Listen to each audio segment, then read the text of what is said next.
Hello, Abusiafo. We mo be akwaba edimoba experiences in life or so. But therefore, me tena medwe mu na meka experiences in life a wa wo hwe me na waje so mama ne hunu nti mani ada ho bebri. Eye no kre me so mama ne hunu nti mani ada ho bebri. Experiences in life. Yeto nsa efre wona wako osum areho amane nyina mu yene won tena se etwetwe nkomo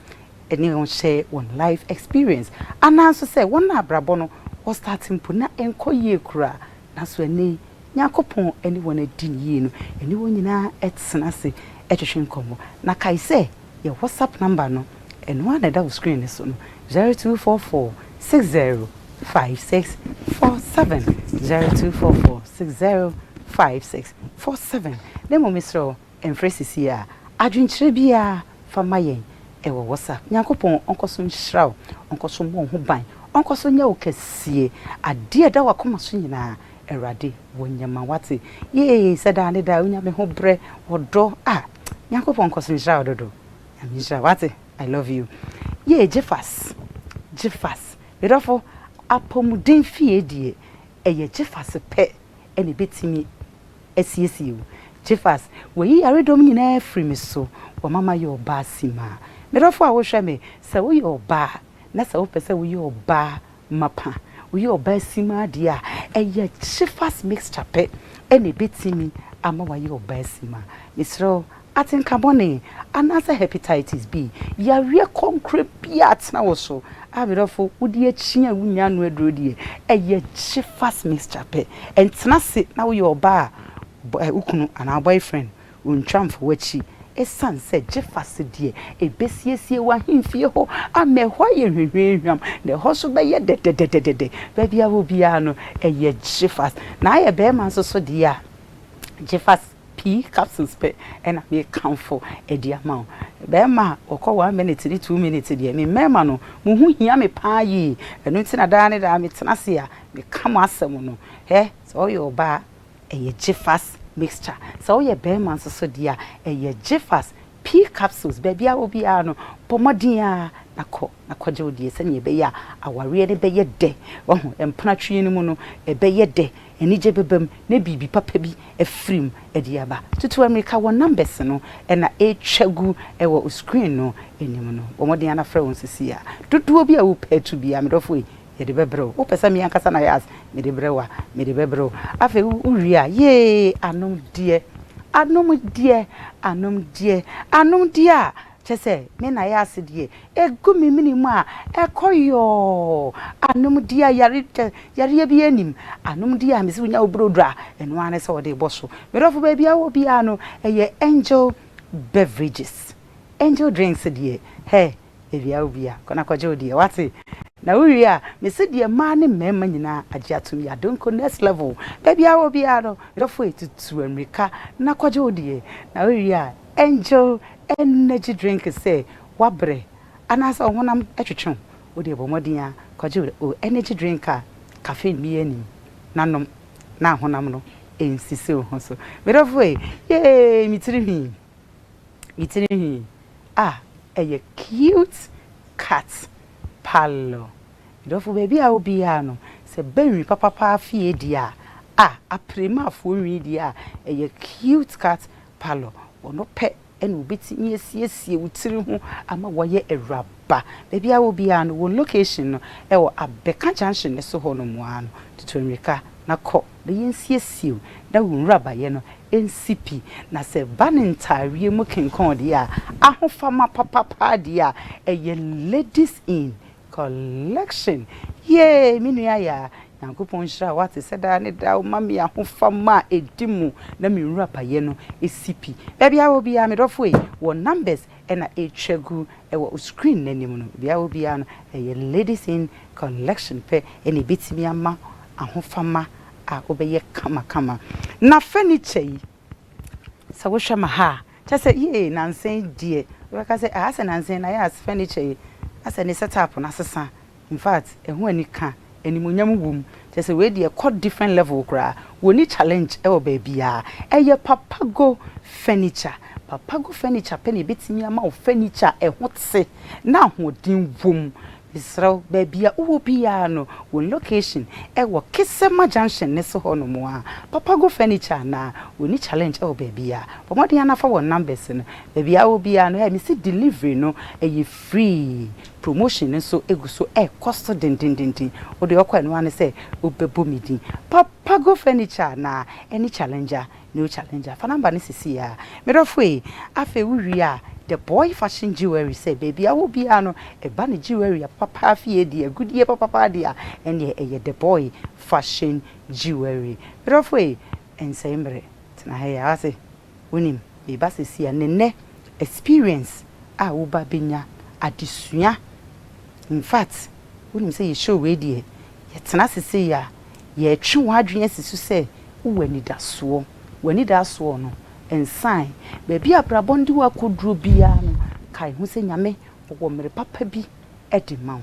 bi basesi a na me ba adesua nkranhye arechichire chese eniche kakra bi soso ewo bi basesi a Jeffers mixture pa baby a obi eto America akoje odi wati obey na ye obasima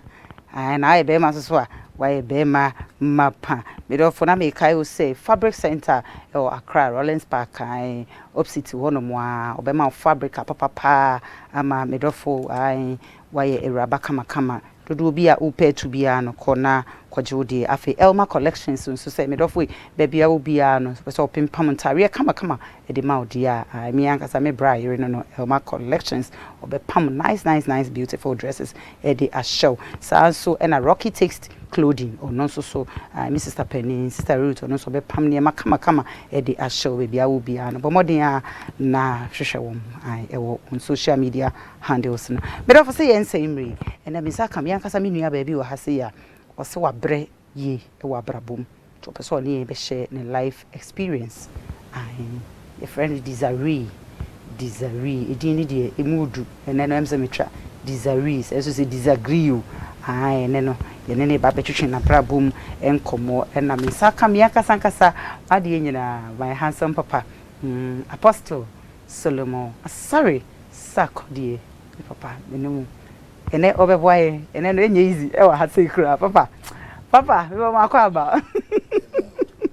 disagree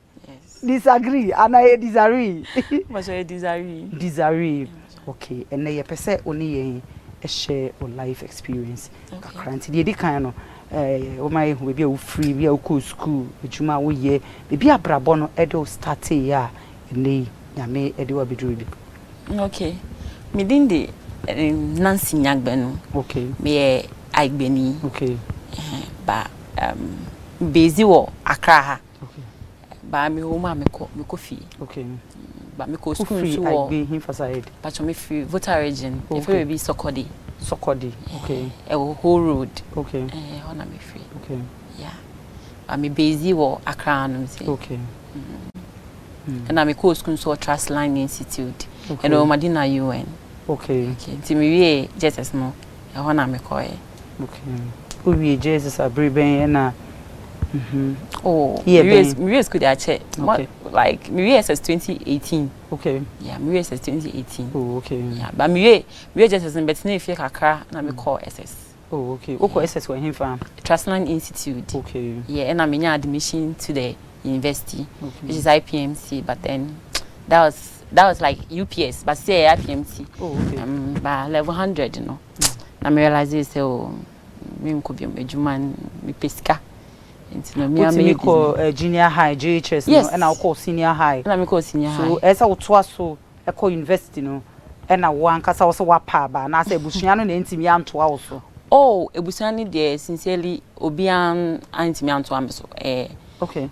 obi and de me call I am maka say me godfather on a boy me could go school oh okay ebusua de nyi obi na de me go school I think meti maka say me ma me share me JSS okay ebedru ebia SS1 but then the rest no my the strength na ntimi anko the way I senka enko no okay enti no me on the way no me nya obi ma so me muma okay yeah I'm a godfather Okay, Godfather will free him from. Oh, oye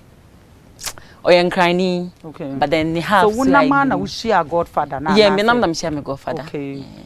It's na any so ade hu e da wani so ni say obeto school ni so. Yeah, na ni sade hu e da wani say meto school ni so. And no no so pese me nto aso. But oberale as he say as me pay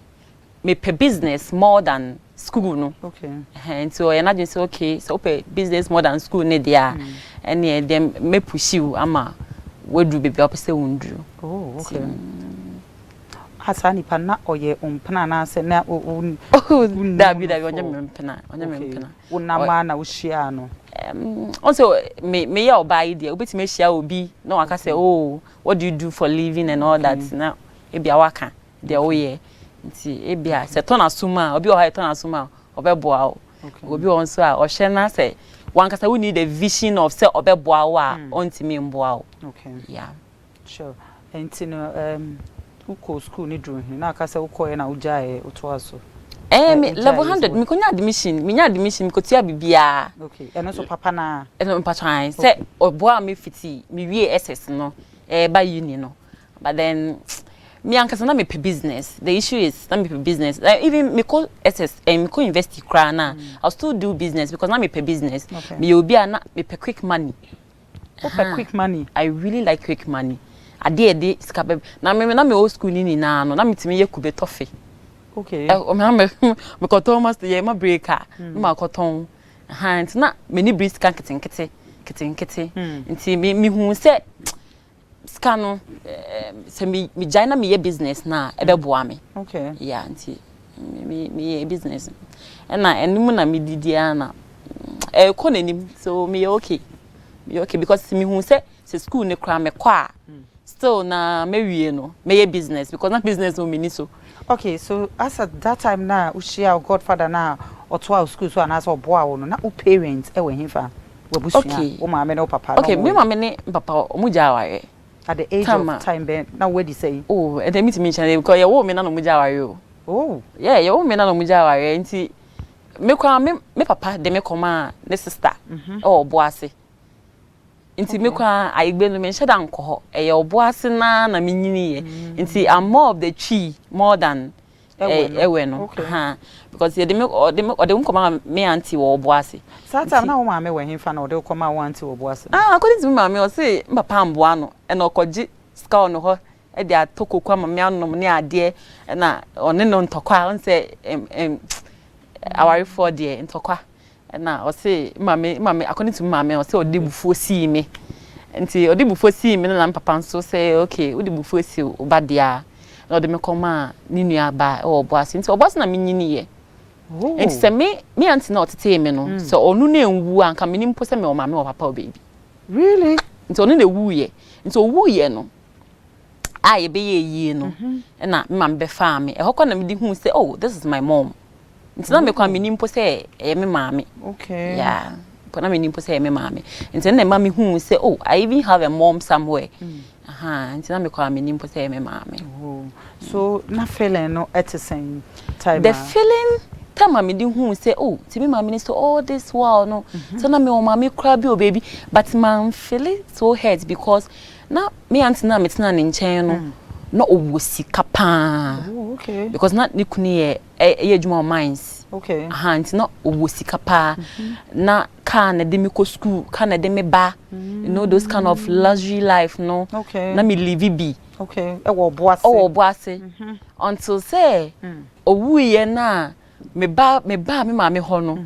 Na me be hye janim na me hu say no, e ho na me hu say bibi ayera. Because imagine say you do go school na car be foul you do weekends you go shopping amount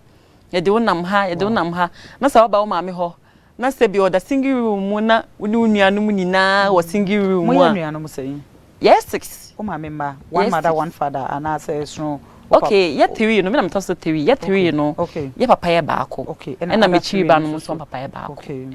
yeah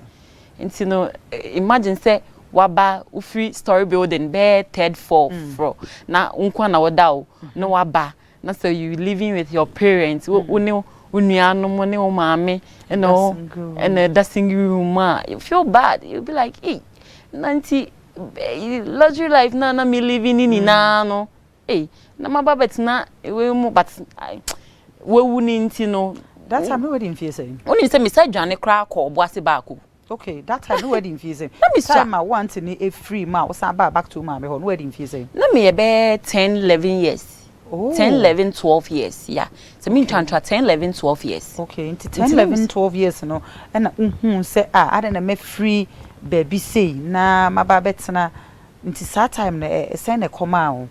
and na make can say I was really hurt because so who feel luxury life muna say but as if say be as a poor you find say poor life muna you feel bad because when living life the san na say obeto jani mu obe feel bad because obi any person onko hell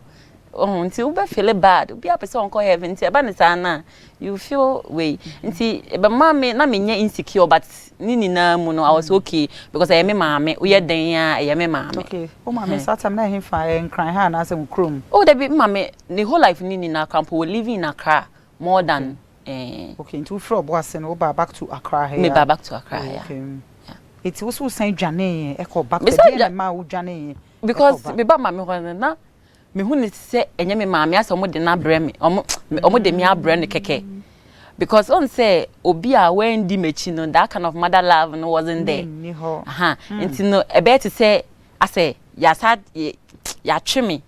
na ya de na bre no until na me sa call back but funny enough no me twin okay until na keto no na me wo Boase na panyin no ne ba girl panyin e wo Boase until me call no no asa de me fa car esa ba back esa ba back to mama ho o say me mama na me dwane crash dem me mama until me sam bra back am better me mama nchen until me say ba back better me mama nchen wa cry in single room no with unu anu bebrebe no it's no na mama hu say den ya me cost back for ma because me dwane ko na me say yes mama say bye until me den ya no a uni ani da so bia because we be dwane akobia no ye be sama waba okay obeye course me be course wase dwane o mo nchene mbram o obi be rape no ni sa ne o ma no nti no na say me sam bra back nti me sa ba back okay so ubaye no na life net say it was the same nothing changes and kwa na worse because na I don't know me mama na nkasa no na it seems say once obi o ha oni tie won meme mu okay so na the me chiba no papa na she was living with no na things wasn't going right but then krama obeka say yenko menko papa ho o ma me say push you say back to me ma me ni kunu I me chiba no papa no say menko me ma me mfa me nko because as if say me mpe on say me mpe omo ho no nti kan fa me nko papa on say e bia no mo beboa okay e bia me nko papa ho a e bia me okay because me feel it nti kan me so that time once in a year you signed up by a obi hu say abrabo na very tough no o papa de no ye fa ho as that time papa kwa anya hwe because na papa o me bra penyi aye ne ba penyi na ono no Spain enti na ono ne ka san ka membra no ho Spain meta ne ho Spain but then minim asa adwensesa bi baae na ngosesa na adwen ase obema me aba so ma me mba ama me koye me passport that time crampo na me age ni ndu 18 year but gidigidi no me koye me passport enti sen edi fie ni bi kan enti sen na me wo 28 and me wo 27 kwa na me nya ndu ye me obe 26 because gidigidi no me be kwa brochie gidigidi ama me koye me card which is Ghana sisi ya friend Ghana card no me koye gidigidi ID card me koye gidigidi say because me to kwan because me ho no me mpe as open in term open because one cause I was starting o say una pay as a quick money open in term so because quick money the reason I make me pay quick money is say on say obi o ho a ofele say okay metima go school na the end of the day me go school no kra na me wi a me saba be ye adwuma obeko offices na say you write applications bebre na because na my friends o match applications bebre akọ schools workers omako ejuma yanji omo ha yes most of them almost still omo ofie ni ade enti meme hu say no the best thing is meye ejuma okay yeah meye ejuma nti meme de ejuma si me ni so pass meye ejuma Desiree what brother my brother ankasa because say na wo kan dia say won share dam bre my brother because say nkoye e na wo papa e do call want no ho na fie ye sika wo fie utrimi ode ka kosi wo de wo ba ase won share bi person me so what bre my dear ya ka say obi abra ye me na meye metima ka say me one of the people o ma bra and then omu sa bre no like they don't even think about it again okay me person ni share ho na kakra because say ya ka so obi abra I'm the one of the people out my bre so yete me ba me ma me ho no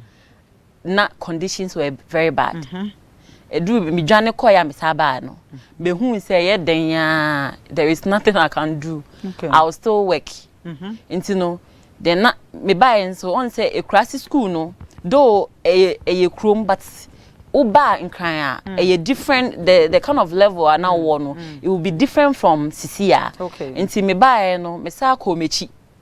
school no on say wo ebia that time na mo see P6 P5 ni P wo no a uba cry you may by all means go to 3 and answer yes uba copy that time na P na P1 P3 papa into that time no papa change obebe mama into that time no na say me nko say na me class 5 kwa na say me nko class 4 eba e de me buy no into no eba ne stand na me ma me ko to fridge kese okay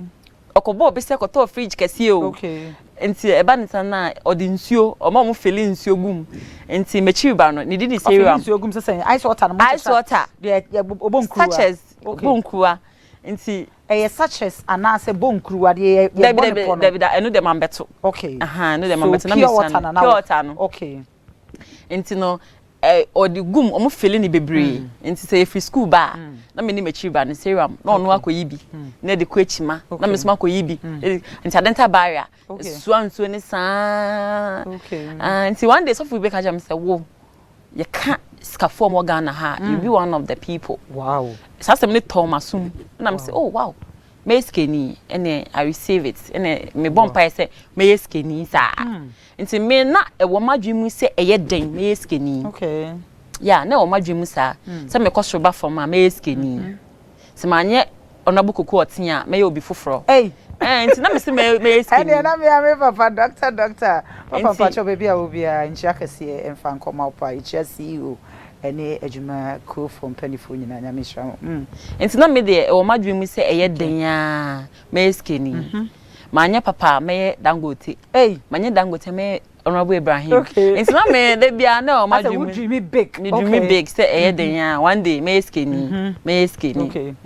nti na akwai say obi kura hu mi a otimi ka say wo be skeni o nti na za skeni nti maybe na madam fo nyina frame skeni okay say skeni no come da so frame uton ice water ni nyina ice water ni nyina okay we top your than na no me skeni nti na o madwem nti ye koba na ma me say nti mu nko biem yes me skeni nkoton pure water sa me skeni nti na o madwem say ye dan ya me menye sika be hwe me busuan ni na yeah nti okay nti no apart from say what ton show dan edin ebiem na wasan ayeda me mom de on say oyibi o so yarefa kwan no so no ye wo asa regiment na obi hye ho no those days no na me twa work me free me ma nti bedu me bi no me be free fie me free fie but na adenta was area mu ho baby na wood structure kiosk am abone kiosk na me current e ba ako okay nti na me tim na me ni madam for girl we na onye ska na current e sa dan no once na me ton pure water no pure water na say jan wo dia pure water na ye mad ya o ma na me wia kakaka de sie okay me ti me gaza me wia but na me tususu kakaka nti pure water no me tususu kakaka nti menya sika kakaka adam le current nti na ma me kwa chini hwehwe me that time kwa na ne ho mfa no but na o chini hwehwe me say me wo he na afen so me wia ne sika wo na o chini hwehwe me pa say me wo he me wia ne sika was to mo say wo ko wia ma me sika that time no wedding fee means na me di be was that on like 15-16 years that area okay 15-16 years e dey adwin about tirim say wo pa brabo ntem enti no maame kakra because afasas ewia sasika ni nyina ko handa edi enamfo bi na share putupa anasa de na ba utirim because you show bia no peso ho adwen pote ba utirim ta utimi de yes na means me ka say eyewi but then na me feel say because obi obehu me bia say me yeye ni nti no na me say meyeye nti say bia meti me meyeye asanya kro no sika ye ma me echi obeti ase say ma fa because of bia na me stepfather the area na oye ne ho ni nti no me say me free fear maybe there will be a peace nti me free fear no though na oba time dey obe boarded but na so na oyo okay nti ono na echire no on say at the sport no on me nti asesa ba echire no obey okay as mother there so sun I do baby cry obeja no wa he eche o ma me be hu baby a utukotena aye no ko ha echire one day bi me sorry anopatutu ena me shatare me ba be pie na me hu say baby a eye wood structure no yabo oma ye fence wall on say as obi way land what to fence wall or the assassin rent market girls for it's one day be me sorry na who say wa be sen be sorry now na me who say on say wall no ugina na wotu kon a wo be hu efom nti me who say wa fa echi utimi say obi a kire ni say aha na me wo nti o chini one on so ntimi mbo nram just like that nti o chini timi ho ni bo me some Jesus ma me hu me I say eh na osro ntem we starting collab on the same ntem man starting collab on the same because papa say at the age of 15-16 years na utimi ekowia wo ma misika e de kokko high dying at that time no that's osro ntem papa pacho be samba papa brem kakra ma me I'm sure no me joti fu ya. Yeah, me sure papa. Yen ka so soro. Okay. Ebia ye be ka say misinformation. Okay. Ebia when you the necessary advice. Okay. Ebe bua no ama otumi e follow the pattern. So utie ne nsem a oka no. Odum say I love her plainness. Okay. Because when nya futufu. Na woni futufu. Okay. Ono anu tu ne ho. Enti Emma walaki with her enthusiastic charismatic spirit no. Okay. So when you will be governor maybe I would do no she would have gone far beyond that. Okay. Because no more fair and no charisma. Okay. And no flow. Okay. The deft and crying your bad. Okay. With SHS co-invest here. Kaba this time I say omo obon with you know say go you be crying. Go you be and I cry. Okay, so you be crying. Yeah, papa. That's because our flair no. Enti wenya futufu no. Okay. Now one thing I'm a buano aboa hwefo no say on say also onye akani. Okay. But otna akan mamunti. Amane words how they qualify the narrations they do ane modru. Okay. Bu abun say word no. O say me wi. Bu I say me pay quick money. Discount them. They are hash terms. Okay. Or you desirous. Okay. Not just our entrepreneurial skills. Okay. Is a born entrepreneur. You have the mindset how to raise money to support life with the vision say oba be hwe abusuano should even tell her say or you'll be our war versatility nanka say o go through development you develop no onya the necessary requisite no nanka o de pie but all things being equal when nya sa nyoma ni nyanti eja na ewo ni mu no de be ka che ni bia na oye no oye okay but what you say anti wansoro enye nkwala boni okay but eja na ewo ni mu no on pese be dum and on pese bia be ka na she I want to be there aha na say wo futufu a obe bring you down kakra okay wo coach you okay but what you say so kind Luke 2:52 or say Jesus grew in stature and in wisdom and had favor with men and with God. Only two things. Yeah. Stature and wisdom. Oh, but or border or the secondary school, and I'm saying, yes, oh, you're young, sir. Oh, you're young. But that's when you cross him. Me papa mpacho wadaro maso mama na yintwa home right ba e beto aso ebusia ya je aboafo ebusia me mo akwa ba so je bre na otwe na kai say chifas die oba ebema wa yo oba mapa wo ye be man so a 2 minutes ne with 3 minutes na me say yemwa me ti saa na me gidi say nyonko ba wo hwe me so no so emwa no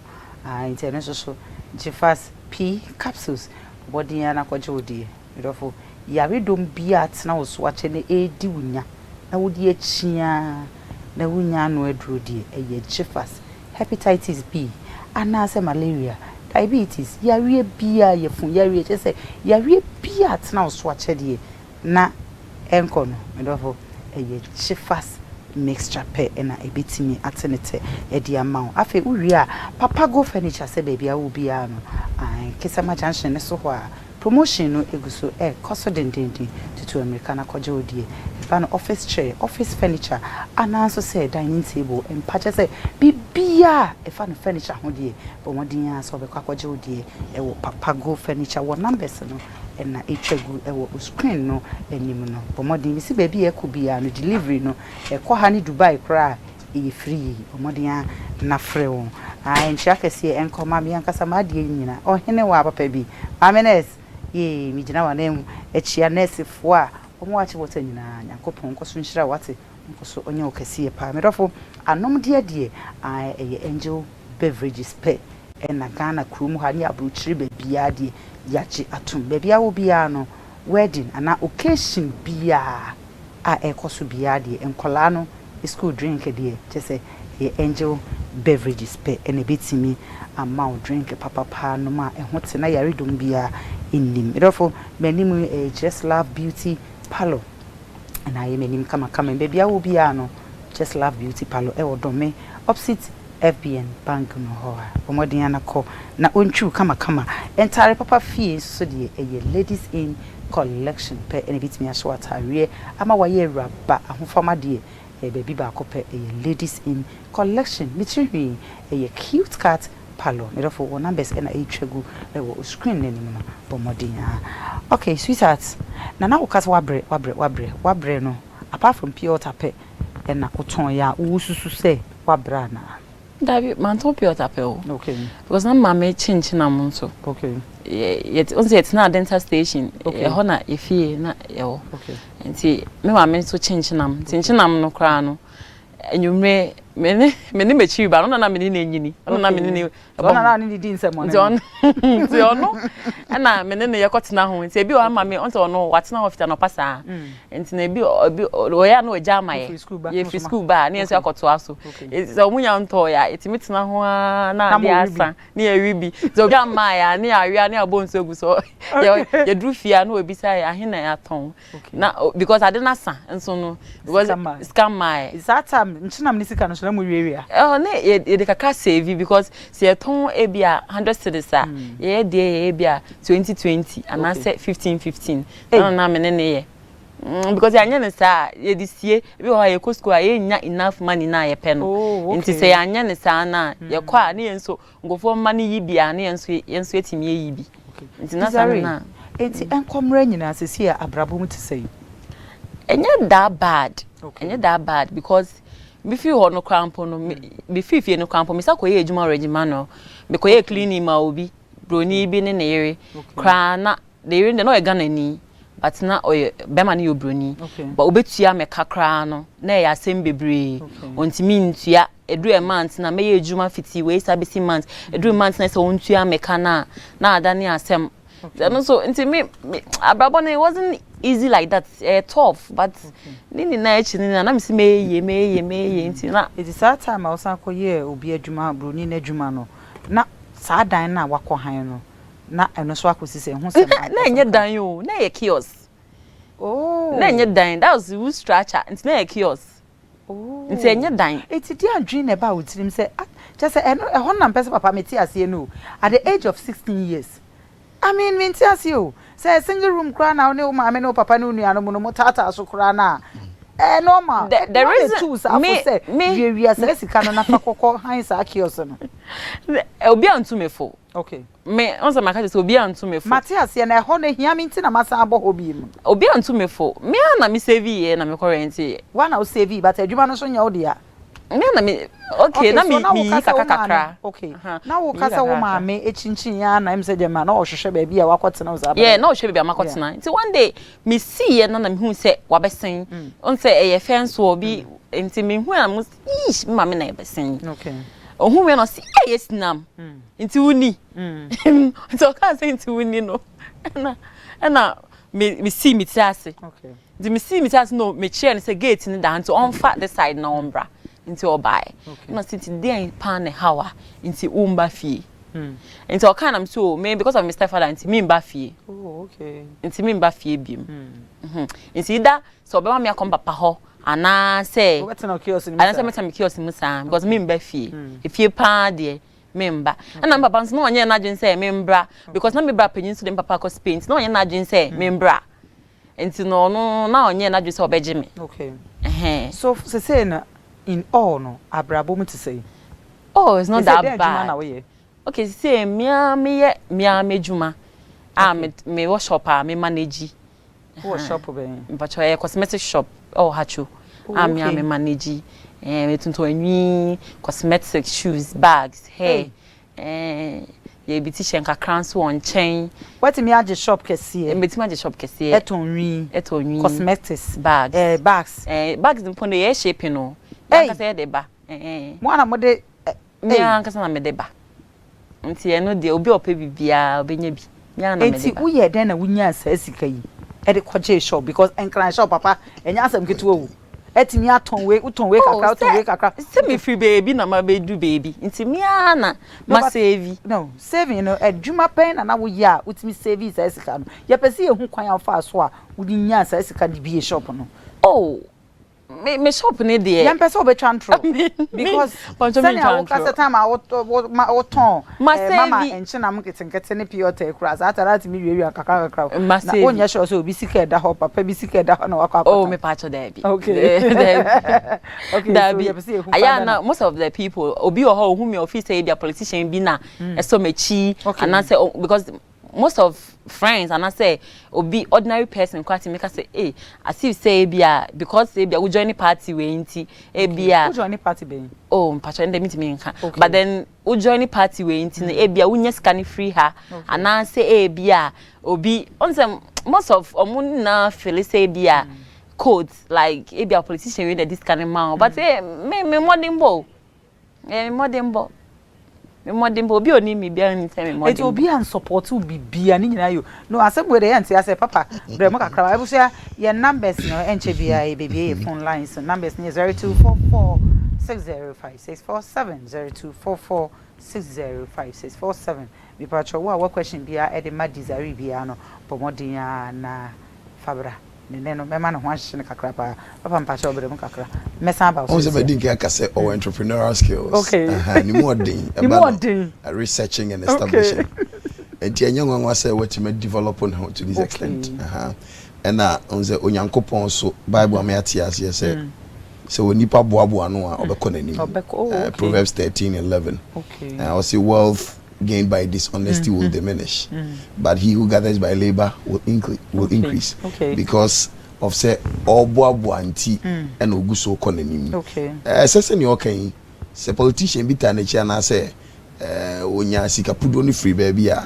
the faith say be gina ho no limited and less. Oh. Be hwere no.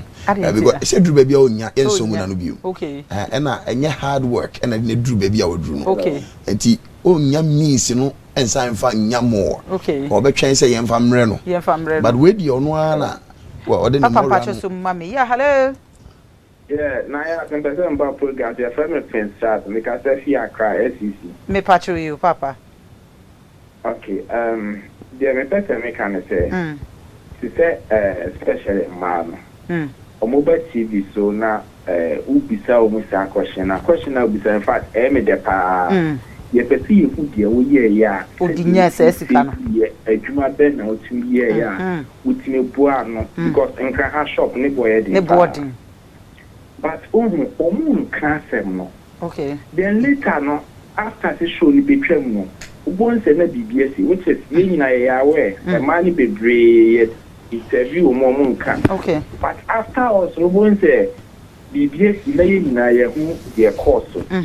But this particularly not on many day na home in Kuala Brain, a kind of fast with me save years. But I still don't trust the words they say. Me savings, then I would see the J shop. Okay. I was saying, Kaka, on where me saying import or export bags. Okay. And how big me say a quite no. Okay. I mean, I think that there's something behind she don't want to voice out. Nyamisha, sweetheart. Yeah, that's it. I whether what was I also or think it say. Bibi tayechi enti kire yen kwan a ofa so a unya sasika no wo ye den na unya sasika na utimi saving kakranka won say nyame timi e bless obi a e bia make say nyame yibuafo bi ma ho ene ne nyankopon yeah hello me dofo udi ni ba bia free Pacho me the queen me free kan senga okay me pacho wadaro menko yo me pacho we die yes sister wakata bebre na tane asofo e kano na ewunya efutuo e wona adwuma e wona tikasem enti e pese nkasofo ma e be ma na futuo na yenso a echiechie ni yetie because me sorry na e de yi o fide bi na o ko be enti obenya sopo futuo mpelifo futuo na o dia konenim enti ma sopo enkasa kakra ya wete ne e pesi etie bi e pesi etie futuo because ase ye no bi so na mo na ntie no sa enti sopo enti no poma yetie mfa bi nyamisha papa we de wadaro ma wasum a yesi wo mu hia so obetu no wo bekyere no omu nyina etie ai say na make no on the first call and can say be say there is behind the scene concept. Okay. So behind the same concept in America say sigapudu no a ekura no say otu na hu a ani on train say obeba from okay because here so go ano okay ti say party A and party B no co position a unya bium e dia ba ne so ba be didi wadwuma nim okay odidi mu a na ase atu mo abofom okay but senior twere na ka no say ye nsa no adwuma papa so mama yeah hello went to me engine so I'm say baby o no say e nsa no adwuma dia eni obekoso akonanim okay but one more thing is what me pese ebusuya mo fa nche Facebook me pacho Michael said yes sound no enye director me pacho wadaruma mo hwe yes sound no emayen mesre mo okay nyaminsha one more thing I made be kan wa no in connection with baby I would dream the God factor okay me nim papa pacho so mama yeah hello hi my odoyu yenkwai me va say family na me prefi ko tampa so madam no te sam afam na ambition baby ordina sam ni free ni baby ordi abetu na me pacho mate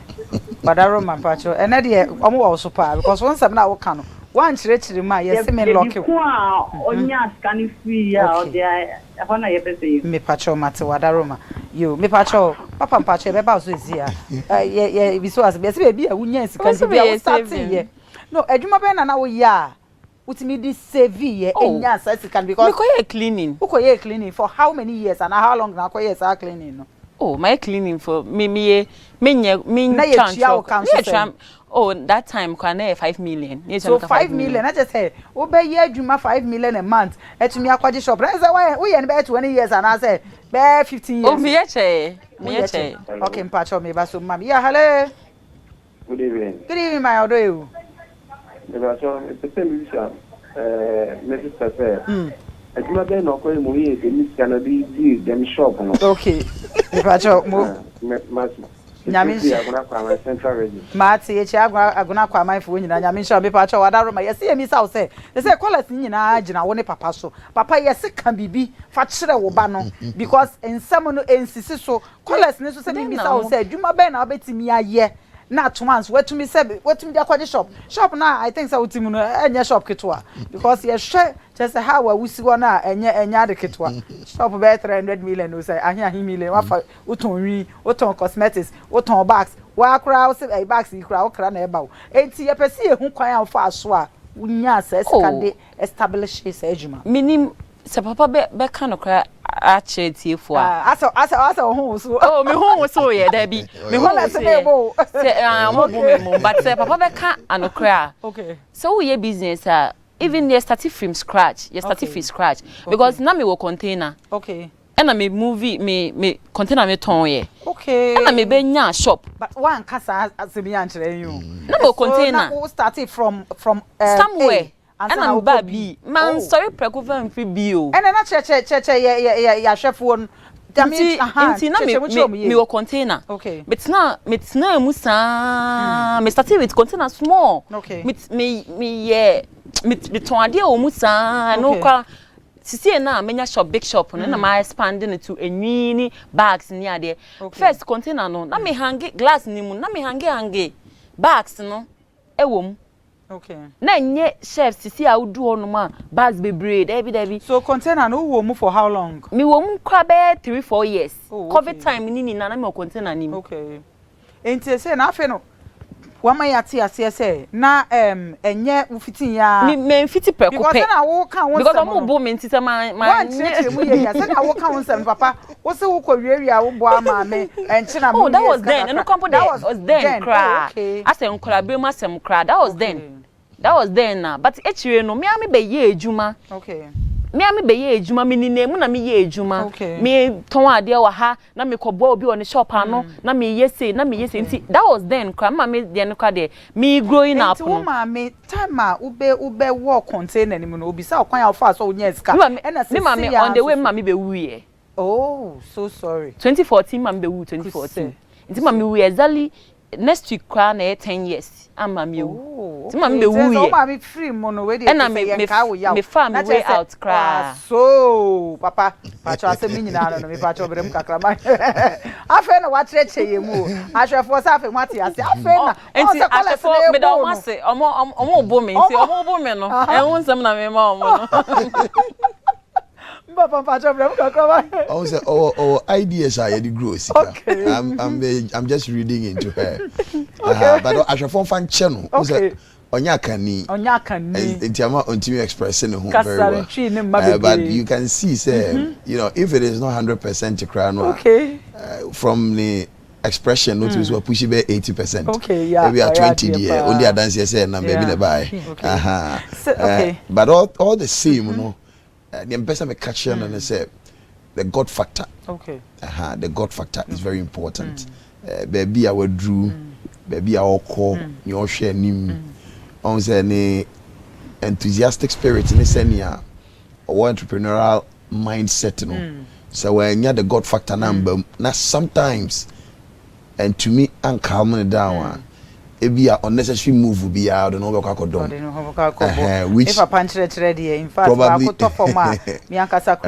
which probably may not end her well a vision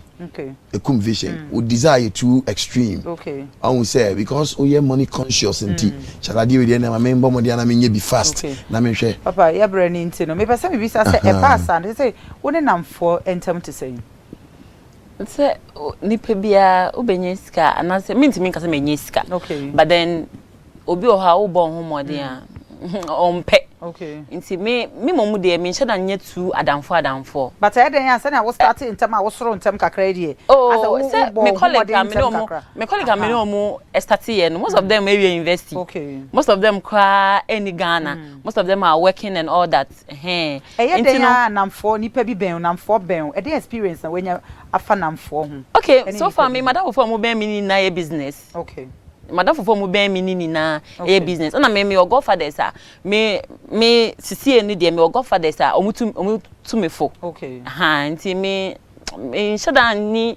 ebia obi a metima ka say oye envious ana say bibi e me side because say me fa as madam for I know say ebia ubema me futu obi this time ana say ube supporting me brand say nuanom na aka no mo we himfa wo nuanom tem te sense say oh me nuanom they are okay mama free mo no wetin ya support wo ama almost oh, me no ni na they are okay. They are okay. They are okay. Omo ye juma ya. Papa, omo. She said ebiba. So okay. Okay. Papa, you okay. Okay, a dear futu na ade be ma de wo show. Share o camera ni me dear futu na ade be ma de wo show wadaroma. De o show me bia. Me say o share na say school ntimi mboawa ye ejuma. O share na say ejuma e na wo be ya ye ni ye. O shena school no so na obekwa koniye o shena de ode won sabe so mu bia ebeye so aba so anamo ho because to sit idle ne there me hu ni say it's not healthy so obetnas because in Ghana 21st century mu tie unye ejuma bia na obetnas just like that say obetwen obi say onfa sika embrel and sana wetime to anamo dia you are just wasting your energy and time until me eje obi a say uye bibia ye ni ye then God first no one man paibo mu so I am very strong okay nti abrochefo a ehwe ye no say in case say obi pese obetu niema ma wa na so de niema bre wa na se bibia obetibo do telephone number bi atodwa obi ehwehwe wa na se niema woton e bia na obi pese obi penkun ana bibia fa wo number no atodwa e na social media handles okay my number is 054 38 34 005 054 38 34 005 TikTok Desiree Beauty Essentials and on Instagram Desiree Beauty Essentials and then on Facebook to Desiree Beauty Essentials. Okay. Desiree no ntu ye sure so bia na betimi I spellings ni Desiree DESIREE any na disagree papa pacho wadaro ma show camera nim na f 2 seconds na ye bre no I send your car you know Jimmy this Ecclesiastes chapter 9 verse 10 or say whatsoever your hand finds to do do it with your might for there is no work nor device nor knowledge nor wisdom in the grave whither thou goest baby ye nature you are corner adwuma ni ho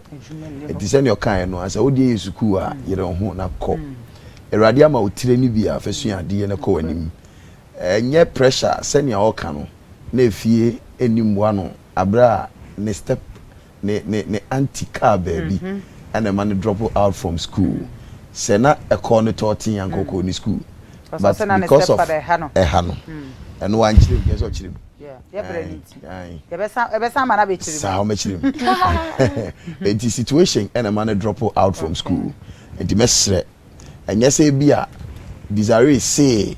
or drop out from school okoye adwuma no nti ene o shepo bags at the down do so be catch up papa no ma school no gra me ko biem na no kra young lady bi o say da bi utidi bua wa ko school emwa wo fi a ko school na se wo situational issues na se ebia no nti school no nti mi nko yie ma wo dia fair enough ne wo se kremu no papa pacho ye bre ye wo se kremu no papa na e kan yere ho de obetumi aye bia no yere ho na ye asem a me papa e kan de bia me a me papa ka chire kwa me apia papa ba bia wo bia nya me nhira wo se nana de wo betumi aye bia no yere ho na ye wo nkwane ya hodin a edi na sen a ebebe mama wo ti senya papa wo telephone number ene Mr. Baby a what sorry no ministry no right 0278 9720074 a WhatsApp number wait me send me WhatsApp message WhatsApp number ni 0278 9720074 asafuni din the Glory Lamb Ministry International echikwan ewo Alajo Glory Lamb Ministry International Alajo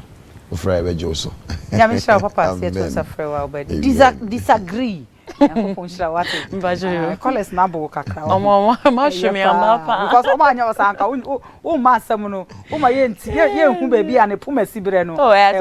ti nyankopon say to safra but em repem no ye besan aba part 2 because em say mo ho pa are bi ho kakra ho be se ehu ba bi esika na nkasa store de ne be a efiri yakopon shop abusia aha na bre no be makwan de djumedie no ye de asi yakopon shop se da ne da unya bre